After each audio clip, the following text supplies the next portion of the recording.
Good afternoon, everybody. Hope you're well. My name's Gavin Grenville Wood, and excited today to welcome someone that I look up to massively in the field of um, professional coaching, and someone who's been a great source of inspiration to us as a team here at Ledbetter when we've been putting together our education for coaches over the last 18 months. So going to give a big round of applause if you can all stand up and applaud for Dr. Martin Thompson. I nearly got that wrong. Welcome, Martin. Thank you for that welcome. I need to repeat that some at other places. I think that was really kind. Thank you. I'm just reading that off Wikipedia. If only. So very good. Let me just stop sharing my screen just for a second. Yes, thank you very much for taking the time to chat with us today. We are massively engaged as an education body at Ledbetter with empowering our coaches with the tools and the skills necessary to deliver appropriate and shall I say pinpointed instruction coaching to the kids that we teach or the kids that come to our academy. And I think that a lot of the work that you've done sits very much in line with the way that we see things, and you are very much positioned to add that amount of credibility to what we've put together. So we've got a few things that we're going to chat through today, yeah, I think we could talk for hours, couldn't we? To be fair, but we're going to try and limit. Yes, we're going to keep it short for these guys. Exactly. So I've got one big question that I want to ask now, and of course, if anyone does have any questions, please punch your questions in, and we'll get to them at some point throughout the course of this little discussion. But I want to ask this big question, and it's like a big question, right? So, what is junior development? Oh, it's not only a big question; it's a very good question. I guess there are lots of different ways people perceive junior development, but ultimately, I think for all of us, it is about engaging young people and allowing them to go on a journey that will end up with them playing at whatever level they get to as an adult. So what we're looking at is something that's going to be long term. A lot of the problems we do have in sport is that people want to focus on the short term.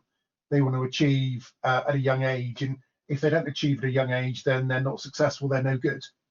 But actually, then we need to start looking at this idea about development as being lifelong rather than for the next year or 2 years. So one thing we need to do as coaches is try and embed that in our practice. And don't worry about the skinny little kid who doesn't have much coordination at the age of 10 or 11, because at the age of 15 or 16, they could be completely different. So it really is empowering kids to have opportunity and to have as much chance of playing the sport as anybody else. Yeah. So why is it important that we get development right? I know that sounds like an obvious question, but if the answer was so simple, then of course surely everybody would be doing it correctly, right? Yeah, yeah, I think you're dead right. The reason it's so important is because, I mean, as golf as an industry, you need adult members. So we need to have those kids being infused, engaged, and in the process of going all the way through to become adult members. They are the next, they're the future of the golf club, they're the future of the whole industry. So making sure that they're there is absolutely key, but thinking that none of this development is linear. I always used to get this question from members of the golf club, and it was sort of the mid 2000s really, and the question was, "Oh, have you got the next Tiger Woods in your group?" Usually, the senior member of the club who was just trying to make conversation, but it happened all the time, and my response was absolutely not necessarily. I don't really care if I do or not, type thing, and they couldn't quite understand.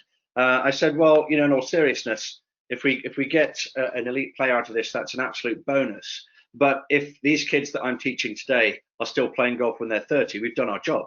and we've protected the future of the sport. And I still do refer to this as a 7, 8 year cycle, right? So I'm anticipating the average age of a junior coming in to be 10, and that 7, 8 year cycle takes them through to adulthood effectively. And obviously nowadays you've got different membership categories and stuff, but you're trying to keep that junior engaged in the sport for that 8 year cycle.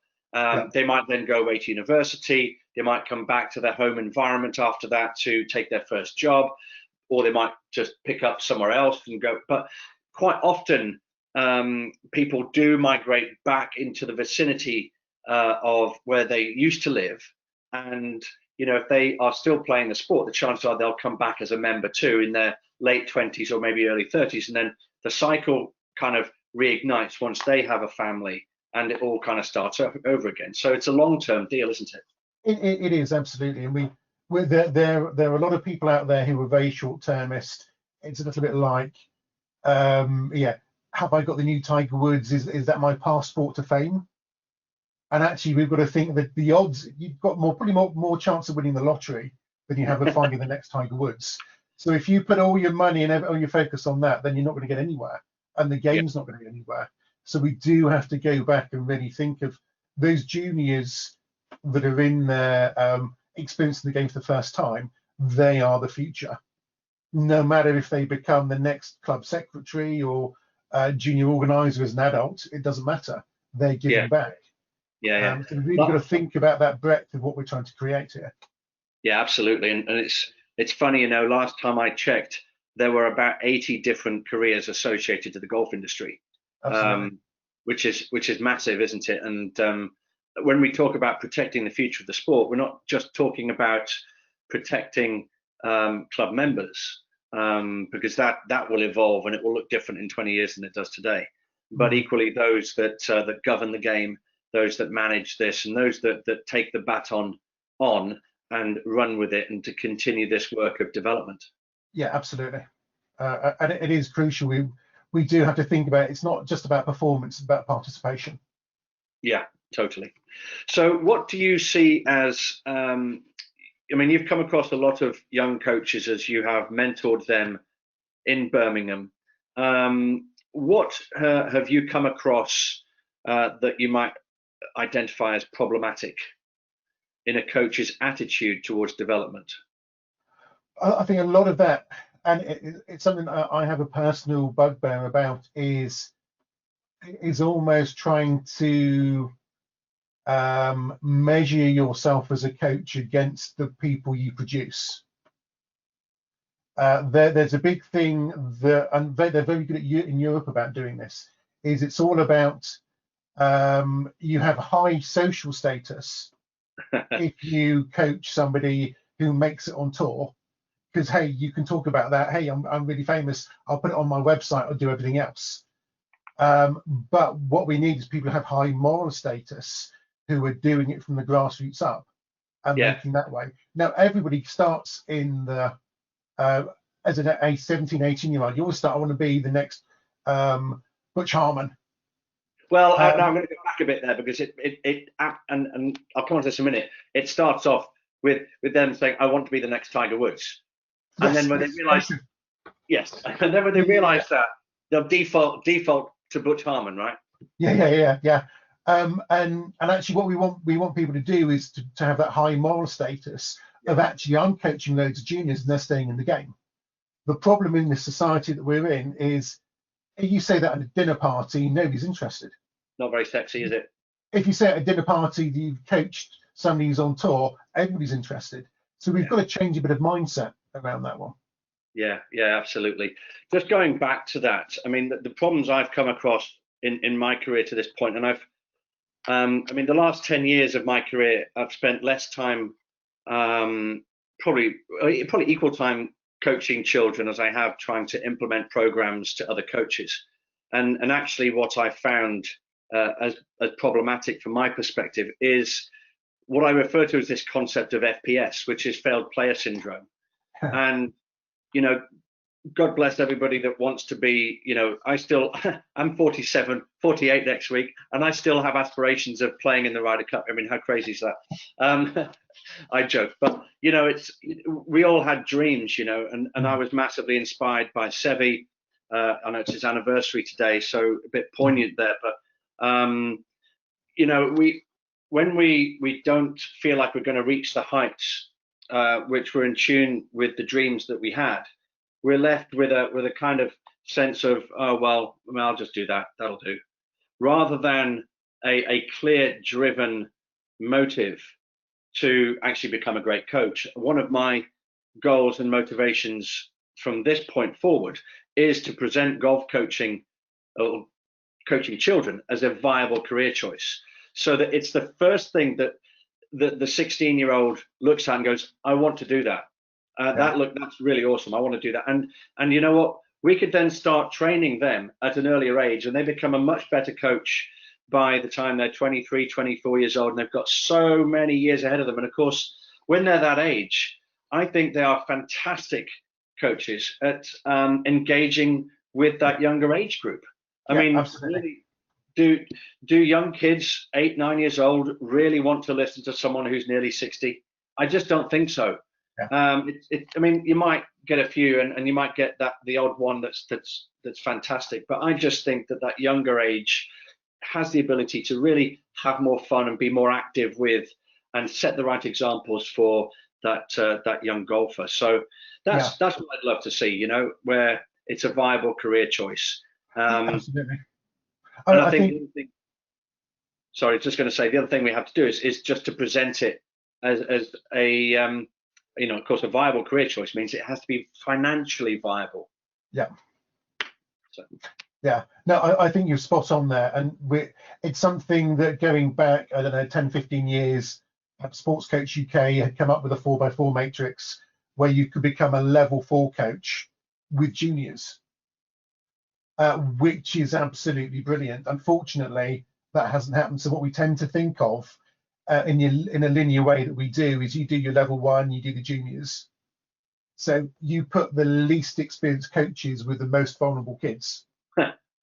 Which, when you think about it, that's just crazy. Yeah, totally. And level 2, you might move on to your club. Level 3, you might do county. And level 4, you might do regional. And we think of it that way. But what we need to think of, a level 4 could be a level 4 junior coach. And they might be amazing. Now I can think of 4 or 5 people I know who are probably the best junior coaches around, because they link into it. And that would be fantastic to have them recognized that way. Yeah, absolutely. I really hope they go through and do a level 4 and become a level 4 junior coach, and they get recognised, because people know that this is really important. Yeah, and I think it's our job, really, in the industry now to really push that out and promote that it is the best coaches are the ones that should be heavily involved with development. Absolutely. And even as we've discussed before, one of the things is to work out where you as an individual think you coach best. A little bit like in teaching, because if you go into teaching, you don't randomly think, I think I might try and teach this age. There's a reason for you doing that. So if you can understand why you might be thinking that, then you can use that as a way to get into teaching. So we've talked about profiling some of the coaches, haven't we, really, to try and work out why it is people are better at coaching one age than another. My wife's a primary school teacher. I've been in and tried to do primary sessions. I have been absolutely murdered by the kids. And likewise at university, she's tried to come and she can't do it. So it's whatever you get used to, whatever you feel safest and feel happiest, that I think that really works. Yeah, absolutely. I think at least we're beginning to address it. And at least there's a motivation from a few parties in the industry now to really move that forward, and to provide the knowledge, the skills, and the tools for young coaches to really become the best at what they do. And of course, the one of the motivations from so many coaches, of course, we go back to that Butch Harmon scenario, is that young coaches want to coach that tour player. But the irony is that you're more likely to get the tour player if you specialize in teaching young children. Absolutely. Yeah. because the relationships you build with these young kids and the families is going to last an absolute lifetime. And don't kid yourself that it's not. It absolutely will. Yeah, And I've read so many stories about so many athletes, not just sticking with their original coach, but coming back to their original coach because they felt that there was that personal connection. yeah, And the secret to coaching, in my perspective, is your ability to build relationships. yeah, And that means you'll have the ability to communicate and other things that go with it. But that's terribly important. So if you are listening and you have aspirations to be that tour coach, you're on the right track by wanting to become more of this specialized junior development coach, yeah. and And take that the other thing I'd add to that is don't be afraid to let that person go off and be coached by somebody else. of course. You don't own that kid. It's their life. They may come, as you said, may come back to you. Yeah, but But the other thing is, I've always found as well, once, I found that when kids get to 14, 15 years old, I've pushed them off to someone else. So I don't have the time or the skill set to really dedicate what you need from me as your coach. But I've always been there for them. yeah, And they've always picked up the phone, or they've come and met me in person for a lemonade or whatever, and we've chatted about things. And invariably they've come back and, I've helped them in other ways. So you don't actually lose them. And if they get good enough to go to university in the States, as an example, then chances are they may well come back to you anyway, yeah. if you've built that relationship anyway. So, Yeah, and that's it. Even if they don't, they've got a good relationship with you that they will tell other people about. yes, of So, course. so Of course. it's a win-win as a coach. Yeah. I see that. I do a lot of work in other countries, and I see with other sports, and I see this in some countries where people actually think if this kid's good enough, they will be my financial security for the rest of my life. And then they wonder why the kid doesn't get good enough, and you can say, well, that's because you put all the pressure and everything else on them. Yeah. I can see that a lot in Asia. Would that be true? Yeah. Challenging environment. Anyway, we Absolutely. move on.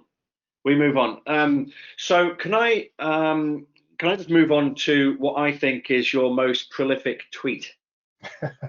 Okay. You can correct me if I'm wrong. Kids are the same as adults. Kids are not the same as adults, you mean? Yeah. Thank you for correcting me. Absolutely. Yeah. Yes. Yeah. I wanted you to It's a really, really strange thing that we as adults still try and make kids play the same sports as we do under the same rules and same regulations. We might tweak them here or there, but it's still the same thing. You just think, well, that's just crazy. A little bit like kids' football on a full-size pitch. Yeah. With What full-size goals, it doesn't make any sense. why are we doing that? So we've got to really think back. Okay, what are the kids trying to get out of this? Do they mind how well they hit the golf ball? Do they mind how successful they are, or are they in it to be with their friends? And actually, maybe they get a little bit better, not accidentally, but coincidentally. Yeah. So rather than trying to stick all those rules that we do in as adults, let's give them a bit of leeway and allow them to play the game as they want to.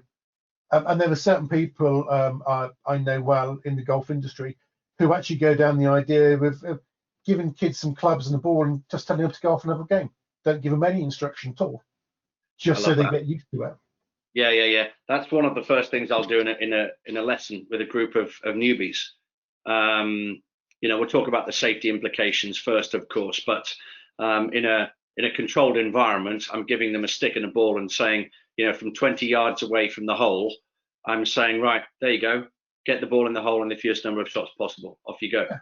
And standing back, having the presence of mind just to stand back and observe and to scan, as the coach, it's tremendously powerful because what you observe the kids doing and watching that journey that they begin for that 5-10 minute period or whatever it is, it's fascinating to see them and to see how creative they get and how they learn and start to pick things up. And I love this whole thing. If you do stand back and let it happen, I love it because it gets the kids in that little sweet spot of learning where They might have had that little time moment of frustration. They might have gone beyond that. It might have just gone up to that point. But because they have tried and ultimately failed, they're now in a position where they want help. Yeah. They start to ask questions. If you stand back for 10 minutes, they're the ones going to start coming to you for questions. And the difference then is that the kids are going to be far more receptive to what you've got to say to them at that point, rather than if you just splurt out all the information at the beginning of the session, Yeah. where their retention will be minimal. But because they've experienced it and failed ultimately, then they come back with spongier brains. Yeah, you're empowering their learning. They want to learn, they want to find out.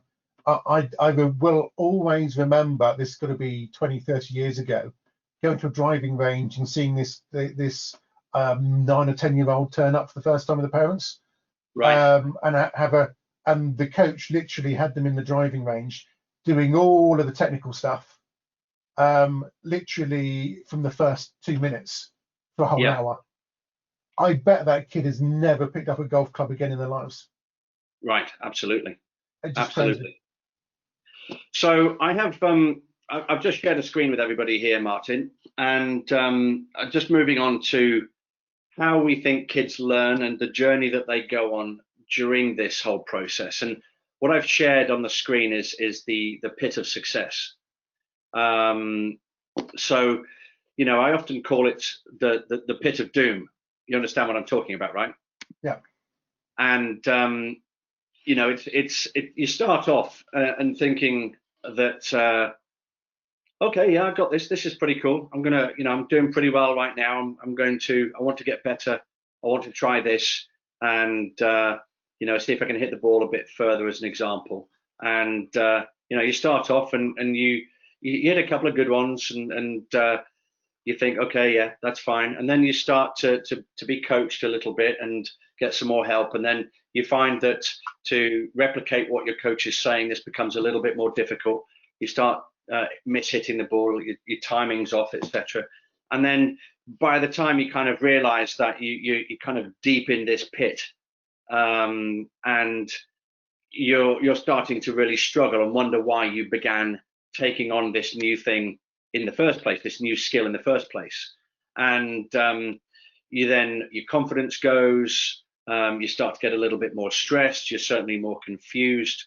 What can we do before we start to see, daylight at the top of the pit, Martin? What can we do as coaches to understand this journey that the kids are on a bit better, but to help them when they're deep in the pit?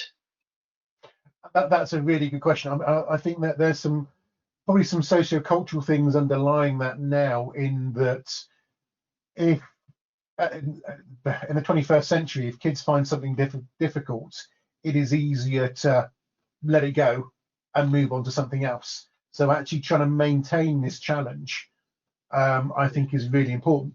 So a lot of it, I think, is going to be the ability for you as a coach, if you understand that child well, how well you can communicate the issues to do with creating short challenges, making sure that they realize this notion of goal setting, and maybe allowing them to think about little increments rather than getting it straight, but also thinking about a lot of these issues will be down to probably biomechanical motor issues to do with physical growth. Yeah. And we don't often take that into account, do we, as coaches? No, we don't. No, it's like I mean, you can see coordination as people grow and learn and develop, then coordination goes completely.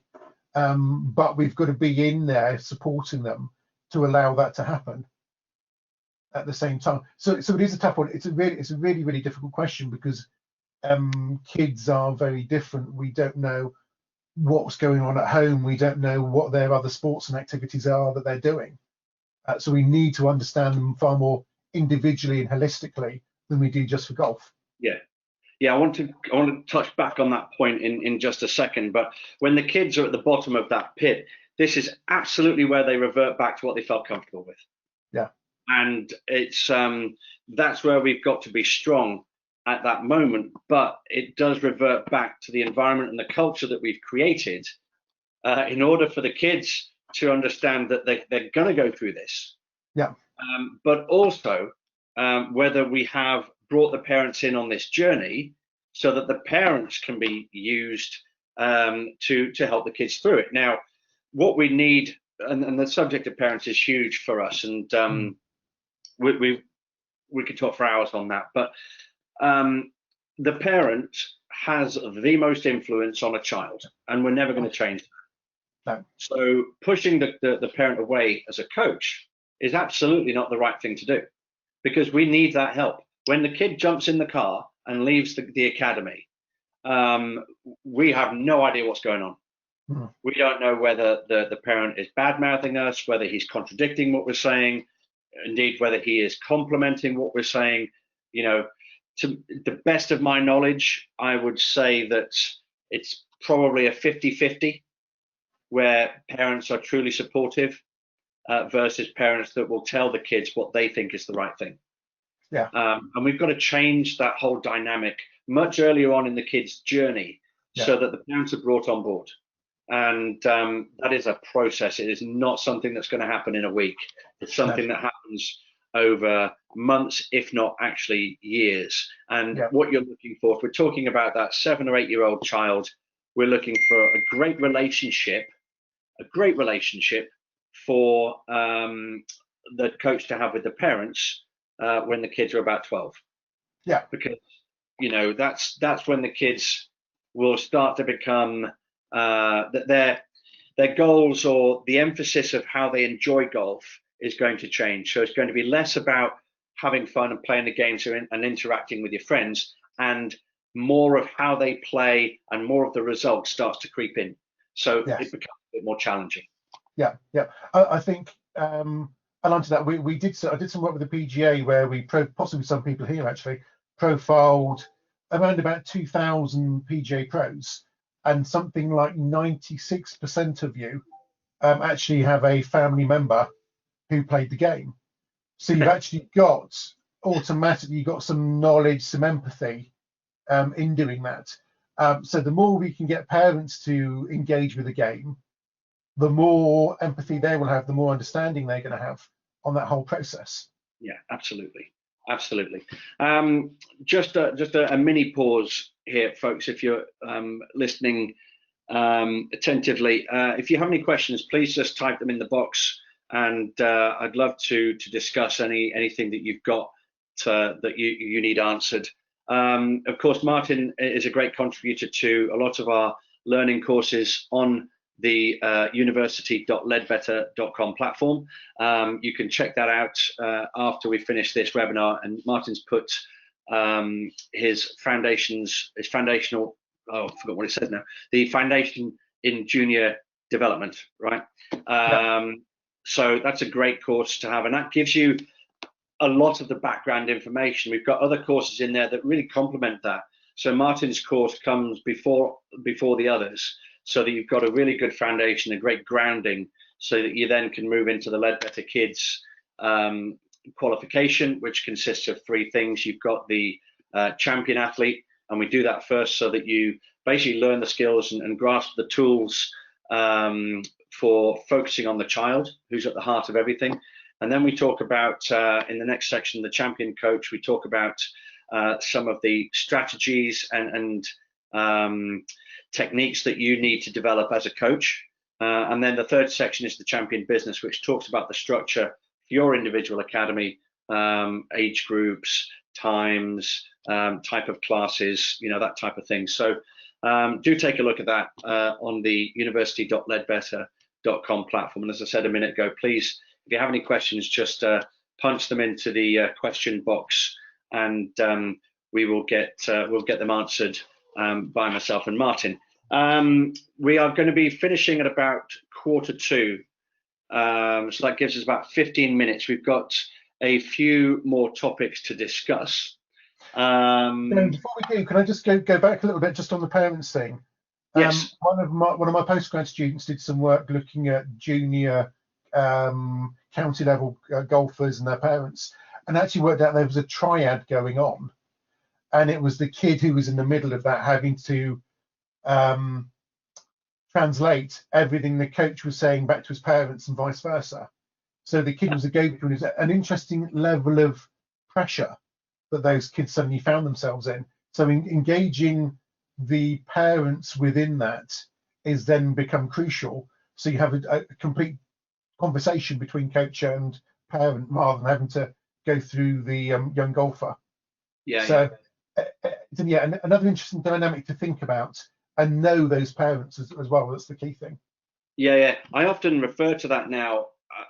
I'm not too proud to admit that I think I stole this from somebody, but they referred to this relationship as a three-legged stool, and the legs of the stool have to be the same length if it's going to continue to function. So you've got one leg is the kid, one leg is the parent, one leg is the coach, and everybody's got to be on the same level in order for that to remain a self-standing structure. That self-standing structure is a metaphor for the child, effectively. And if that child is to be on the right pathway, then everybody's got to be aligned and on the same page. And the goals that a child may have, and that's a strange statement in itself, actually, but I need to rephrase that. The journey that the child is on will differ from child to child. A younger child will dream more and have these delusions of grandeur, whereas a slightly older child might be more realistic. But whatever it is that child is thinking, we just have to make sure that we all align with where that child is and the journey that they're traveling on. And the journey might be something that the parents and the coaches talk more about, but of course that journey and where the kid is must relate to what that kid's doing on a weekly basis, so the kid stays in the journey, right? Yeah, absolutely. Good. I'm glad we agree on that point. No question of that. No question of that at all. Just shows how important parents are actually in this whole process. A lot of it is the parents. Parents got the money; they make the decisions.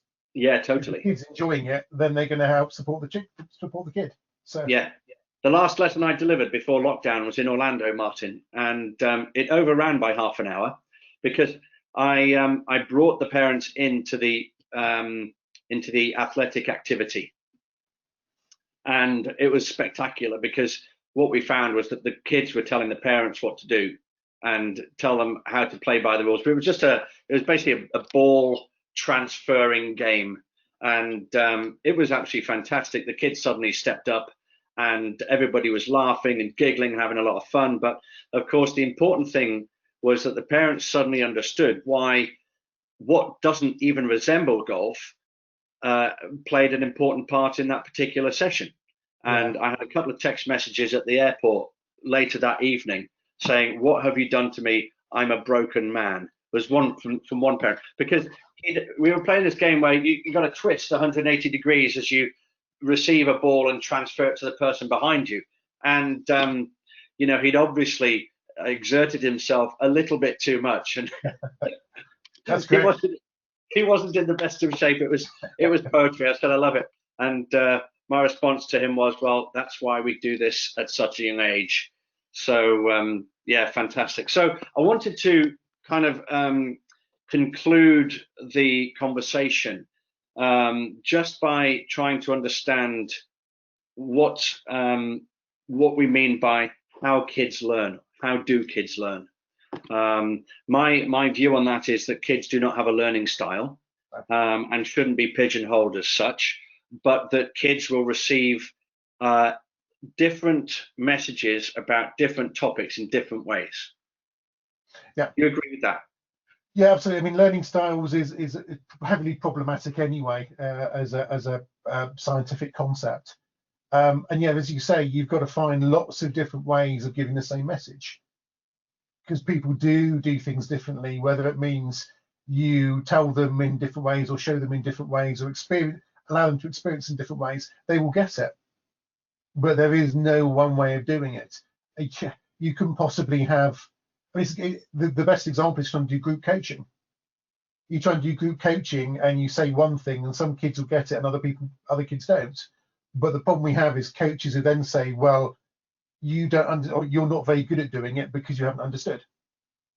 Whereas it's the coach's fault for not doing that and not thinking about how they get the message across. So Yeah. we've got to think far more broadly about how we deliver it. It Yeah. goes back to the earlier point of kids are not many adults. They're So not. we've got to think about it. Yeah, we have to present the information to them on their level, not on ours. Absolutely. And that can be done in any number of different ways, can't it? And we have to be creative. And, you know, if there are, I'm not going to spoil it because it's contained within the education that we've created, of course. There's a lovely section on communication and a really good section on engaging, how to engage your kids. But you know, if you're trying to teach a child how to make a 6-foot putt, there are at least half a dozen different ways that you can communicate that message. And within the space of a 60-minute lesson, effectively, then you would check off all of those ways to communicate that particular message. You wouldn't just, you know, stand there and demonstrate and expect them to get it. You know, you've got to take it deeper than that. You might get the one kid that gets it, you know, after you've demonstrated, you know, but he will only display a certain aptitude for picking up the message in that particular way. Now, if you'd have said if you'd have talked about that same message in a different way, he might not have got it. It's Absolutely. Just that it resonated with him for that message at that moment. Yeah, and I think this is one of the skills of being a good coach is your ability to notice and remember for next time. Because we've got to be, as coaches, we've got to be chameleons. We've got to adapt ourselves to their situation, not the other way around. And this goes on to my next point with this, understanding how kids learn. A great way, and if you're watching this and you're excited by this conversation, because I am, video yourself coaching, right? Just get the camera, set it up, and leave it, and then just go and coach, and then watch it. It is absolutely fascinating, and I would do that once a week with a different group, doing a different thing, and just watch how you do that. That whole element of critical analysis or self-reflection, however you want to term it, is absolutely vital for your development as a coach. Of course, it has to be coupled with a course of learning that you're on, or a course of study, or something that you have reference to. But it's absolutely vital for coaches, I think, to develop those skills based on how they analyze themselves coaching. Yeah, absolutely. It's a really useful skill, whatever you're in, is just to look back and say, okay, I didn't realize I did that. I didn't realize I said things in that way, or damn, maybe I need to rethink it. So to reflect back almost on every session or daily, weekly, whatever, is a really good thing to do. Yeah, absolutely. And body language is a good one for me, because that's a form of communication. And if you are particularly skilled, you can use body language to your advantage to really hit a point home. You know, as an example, if you want to show authority without shouting at a child, you'd stand up. Yeah. You know, you might cross your arms. You know, you'd carry yourself differently. If you want engagement, you know, I sit down with my legs crossed and my hands kind of to the side, so I'm open. And I think, you know, these techniques, they don't just implement themselves in your coaching. They are, I believe, deliberate things that you have to work on and understand and observe, and you know, you implement certainly over a period of time. Yeah, and we've had this conversation before. I think a lot of it also depends on you as a coach and your own background, upbringing, everything else, down to the level of birth order. So where you are, and if anybody's listening, think about if you've got a number of siblings, think about how when you were growing up, how you differ, and then how you act and behave because of that. And I think that's a really interesting angle to reflect on as well. Yeah, and again, we forget, don't we, that the impact of the youngest child, you know, or the impact of being the youngest child, how that might affect the way that they interact. What do you think, just on that topic? We take the youngest child in a 3-sibling family. What would you typically see from that youngest child? Oh, that's very different. A lot of it will depend on the older siblings and both gender and age gap. So when we've done, again, going back to this work, when we've done this work on PGA pros, those people who played the highest level tended to be youngest of at least two, and tended weirdly to have an older sister. Now we don't. There's nothing genetic in that we're aware of anyway. So certainly there can be the dynamics that happen there. So I think a lot of it will also depend on who is older and what happens. But youngest ones tend to be, because of the experience, able to relate more to adults, because they've had to do that. And actually, if you're youngest born, you tend to be better at sport anyway. Yeah. Because you have to play up to your older siblings, and you can see that across all sports. So if you're youngest born, you've got an advantage. So your older siblings were just a practice run. Don't worry about them. Fantastic. So we've got 5 minutes left, folks. I want to, if you want to ask questions, now is your chance. We've got 5 minutes left. Martin, what would be your top 3 strategies for being a great coach and developing junior participation? Oh, okay. I would say or quality. Let me say qualities, actually, okay, not strategy. One would be the ability to be a chameleon and adapt to the situation. Chameleon, not comedian. Sorry?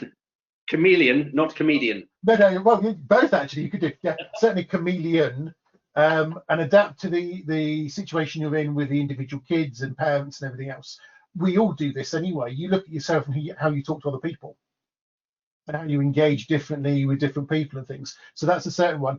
Going back onto the comedy thing, actually, use of humour is a very good way of engaging both kids and parents. If the kids find you funny and amusing, but you also learn, they're going to come back next week.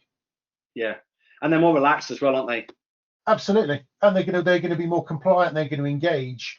If you're funny and you keep them laughing, and then you try shouting at them, quite clearly they're not going to engage if you're going to shout. So you have to have that interaction. So going back to your earlier point about having younger coaches, because they have that empathy and understanding, that's a really good idea. Yeah. And I think the other thing as well is you have to have the ability to communicate at their level, if you like. So you can go through as many coaching courses, qualifications, whatever, but if you can't communicate and engage at their level, then it's not going to work as well. So you really have to think about that communication. If you just dive into that a second, what do you mean about that communication? What does that look like? I think the ability to get points across, the ability to infuse and engage as much as anything else. Think back to your teachers at school and who was a good teacher and who wasn't. Well, you will think differently to other people, but it was the people that made you enthusiastic about what you were studying and got you to go and do it. And the way they do the second way you said about communication skills, those you can learn them, you have them already. It's the way you use them. Yeah, it's funny, you know, the teacher thing is really interesting. I bet if we all looked back at the teachers we really liked, we probably got the best grades in those subjects. Absolutely. Yeah, that makes sense. That's why I was rubbish at Latin. You're not the only one on that one. Yeah. Most languages I got kicked out of, but it really it does come down to us as individuals how we do it. It's not about the sport. The sport's irrelevant to some extent. Yeah. It's the ability for us to go and do it. So you should find somebody who is a good junior coach. It doesn't matter what sport they're coaching. Yeah. They're still going to get the same thing. Which actually takes me on to another point, which I think all coaches should do, is go and do another coaching award. Absolutely. Another sport or activity, and you've either got a second string to your bow if it comes to winter season or whatever else, but you've also got the chance to learn and adapt things as you go through. Yeah, and it's a different environment as well, and it opens you up. I did my UEFA license many years ago, and actually that changed my whole attitude towards parenting and of course coaching, and I'm so grateful that I went through that. I mean, it was that course, that was the first time I'd ever watched myself coaching, anything, and it was horrendous. And thankfully, managed to make some very, very quick changes, which was well needed for the benefit of my kids and of course the kids that I taught. Yeah. So and as you've said in there, one of the key things is then to be honest with yourself. yeah, Some people may not be great junior coaches. Yeah, and that's okay. Yeah, absolutely. And if you're not a great junior coach, you're probably not here anyway, because you do other age groups, you do other things. So we all find our little niche and we all live in it, and occupy it and take it forward. But those of you who are in here listening to junior coaching, you're obviously passionate about junior coaching. So you can then take that further forward. Yes, of course. Of course. Well, look, folks, you can find out more about the courses that Martin and myself have written, and they're designed to basically, I'm going to say this out loud, they're designed to make you more money because you'll be a better coach. Okay, let's not hold any punches. Let's look at it, like it's supposed to. This is a commercial enterprise, coaching, right? And you want to have a living from coaching children. So we will provide you with the tools, the skills, and empower you to make the most out of your business and to make it a sustainable business. So check it out on university.ledbetter.com. We've got a bunch of free courses on there for you to take a look at as well. But Martin, hey, it's been such a pleasure to talk to you. Thank you so much. I know a lot of people get a lot of great information from you and from the mentoring that you give them through the University of Birmingham. I know it's been invaluable. So thank you for everything that you've done. Thanks for all of your help, and thank you for today. No problem, Gavin. Thank you, and good luck to everybody. Work hard. Stay safe, everybody. Thanks a lot. Cheers. Take care. Cheers, Martin. Bye. Bye.